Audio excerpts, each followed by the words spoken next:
Have you ever wondered about the whereabouts of the descendants stemming from Abraham? I'm referring to the children Abraham had with his second wife, as mentioned in the book of Genesis, chapter 25. What became of the descendants of Abraham and Keturah? While Isaac, the child of promise, and Ishmael are often discussed, it's intriguing to ponder the fate of the 6 children Abraham had with Keturah.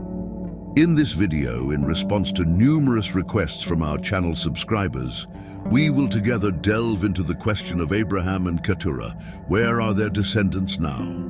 The sacred scriptures recount that shortly after the loss of his wife Sarah, Abraham decided to marry again. According to the information found in the book of Chronicles, his second wife initially began as a concubine, and later Abraham formalized the marriage, thus having 6 children with her.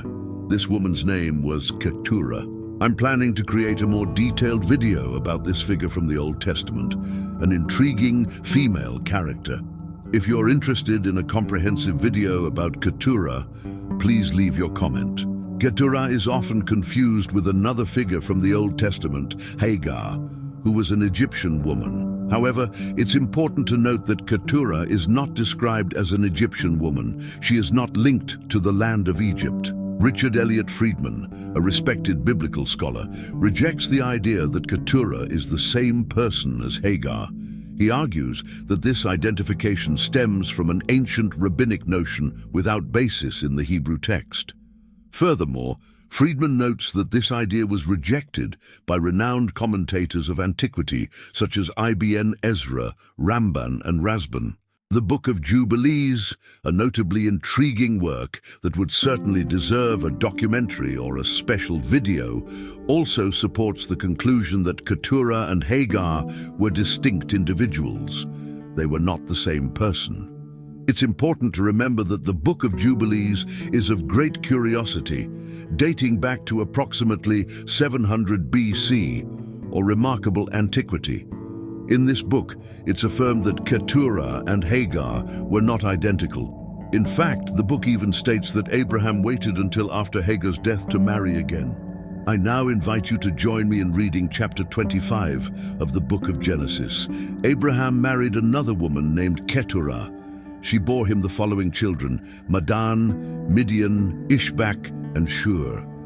The descendants of Dedan were the Asherim, Latushim, and Lumim. The sons of Midian were Ephah, Epher, Hanok, Abida, and Eldah. All these were descendants of Keturah. Abraham gave everything he had to Isaac, but to the sons of his concubines, Abraham gave gifts, and while he was still alive, he sent them away from Isaac to the land of the east. Abraham lived for 175 years. He died in a good old age, in a ripe old age, and was gathered to his ancestors. As we examine the text, it becomes evident that Abraham had an additional 6 children after Isaac, named Simran, Jackson, Medan, Midian, Ishbak, and Shur. 6 children are the result of Abraham's union with Keturah. However, a question arises. What became of the descendants stemming from the union between Abraham and Keturah? Where exactly are these descendants, and in which countries are they currently located? It can be stated that one of the most notable tribes from the descendants of Abraham and Keturah was undoubtedly the Midianites. The Midianites were an ancient people who primarily inhabited the northwestern regions of the Arabian Peninsula, including parts of what is now Saudi Arabia, Jordan, Israel, and the Sinai. They are mentioned in various ancient sources, including the Bible, Assyrian texts, and Egyptian records. Often, the Midianites are closely associated with other groups descended from Abraham. Hence, in certain parts of the scriptures, the terms Midianites, Metanites, and Ishmaelites are used interchangeably. See Genesis 37:28-36 and Judges 8:24. It's quite likely that these 3 groups intermingled through marriages, indicating that the descendants of Abraham's children in concubines united through matrimony.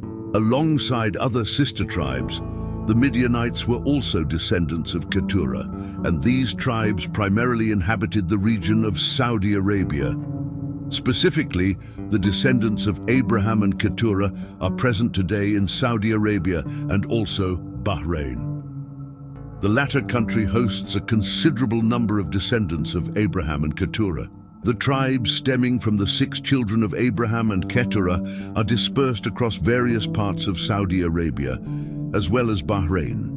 Notably, it appears that one tribe from Keturah's lineage occupied an area of Saudi Arabia near the borders with Jordan, including the ancient region of Edom. This observation is corroborated by the fact that the Book of Job mentions one of Job's friends as a Shuhite. The reference to the Shuhites in the Book of Job can be found in chapter 2, verse 11, where it's mentioned that one of Job's friends was named Zophar the Naamathite. Zophar is among the friends who came to comfort Job during his difficult times, and the Shuhites are descendants of Shua, one of Abraham's children with Keturah. The current population of Saudi Arabia is largely composed of direct descendants of Abraham and Keturah. The 6 tribes descending from Keturah hold a significant presence in Saudi Arabia, forming the population's foundation. The Saudi Arabian inhabitants, including the renowned Midianites, are all connected to Abraham's lineage.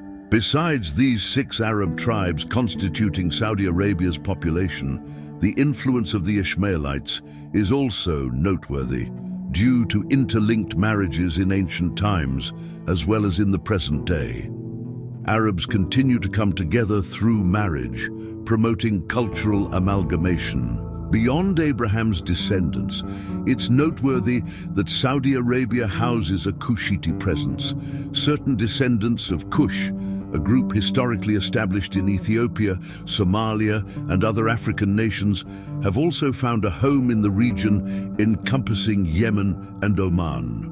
This is partly due to Yemen's ancient region having been a kingdom known as Sheba, comprising both Ethiopians from Ethiopia and Semitic Sabians. The kingdom of Sheba, also known as Saba, was an ancient realm existing in the region, now encompassing Yemen and parts of Ethiopia in northeastern Africa.